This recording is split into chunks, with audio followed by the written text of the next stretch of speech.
লক্ষ্মীপুরে কয়েকদিনের টানা বৃষ্টিতে বিভিন্ন স্থানে জলাবদ্ধতা দেখা দিয়েছে। তলিয়ে গেছে নিচু এলাকা ও রাস্তাঘাট ও ঘরবাড়ি। এতে মৌসুমি সবজি, পুকুরের মাছ ভেসে গেছে। গত বছরের মতো এবারও ভয়াবহ বন্যার আশঙ্কা দেখা দিয়েছে। লক্ষ্মীপুরের রামগতি, কমলনগর সদরের সরমণি, সরুহিতা, দালালবাজার, রায়পুরের সরবংশী সহ কয়েকটি এলাকায় সাগরের নিম্নচাপ ও পূর্ণিমার জোয়ারের ফলে অন্যদিকে টানা বর্ষণে জলাবদ্ধতা দেখা দিয়েছে। পানি প্রবাহের উন্মুক্ত খাল, জলাশয়, নালা, বাঁধ গড়া, জাল ঘননেট দিয়ে প্রতিবন্ধকতা সৃষ্টি করায় পানি নামতে বাধাপ্রাপ্ত হওয়ায় জলাবদ্ধতা সৃষ্টি হয়। এতে পানিবন্দী হয়ে পড়েছে সাধারণ মানুষ, দৈনন্দিন জীবন জীবিকা ব্যাহত হচ্ছে।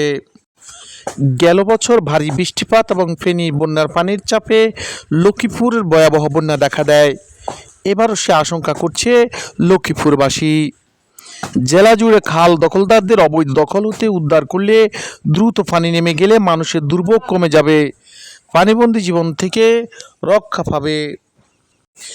জেলা ও উপজেলা প্রশাসনের দৃষ্টি চেয়ে আছেন লক্ষ্মীপুরের পানিবন্দী সাধারণ মানুষ। জোতদারদের কবল হতে বাদ গড়া জাল অপসারণ করে দ্রুত পানি নামার ব্যবস্থা করবেন সংশ্লিষ্ট মহল। আজ কয়েকদিন পর্যন্ত টানা বৃষ্টিতে আমাদের এলাকা লক্ষ্মীপুর সদরের দালালবাজার ইউনিয়নের মহাদেবপুর গ্রামে জলাবদ্ধতা সৃষ্টি হয়েছে। আমাদের যে সাবদিমাজির খাল, এখানকার কিছু বাঁধ গড়া কাটা হয়েছে। এরপর এখান দিয়ে যে ডাকাতিয়া নদীতে যে চ্যানেল আছে, চ্যানেলটাতে প্রত্যেকটা পদে পদে এই বাঁধ গড়া আছে। এগুলা কাটা অতিশয় জরুরি হয়ে পড়েছে। এখন আমরা আজকে 5 তারিখ থেকে অর্থাৎ শনিবার থেকে আমাদের এইদিকে এই টানা বৃষ্টির কারণে জলাবদ্ধতা, এখন আমরা প্রায় বন্যা আক্রান্ত, বন্যার মতো হয়ে গেছে। আমি ইতিমধ্যে দেখেছি যে একটা ঘরে পানিও উঠেছে।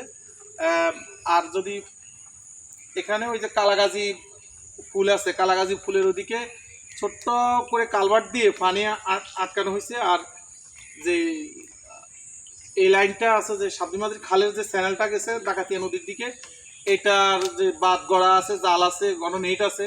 আমি আজকে সকাল পর্যন্ত এটা দেখে আসছি। এগুলা অপসারণ করা খুব জরুরি।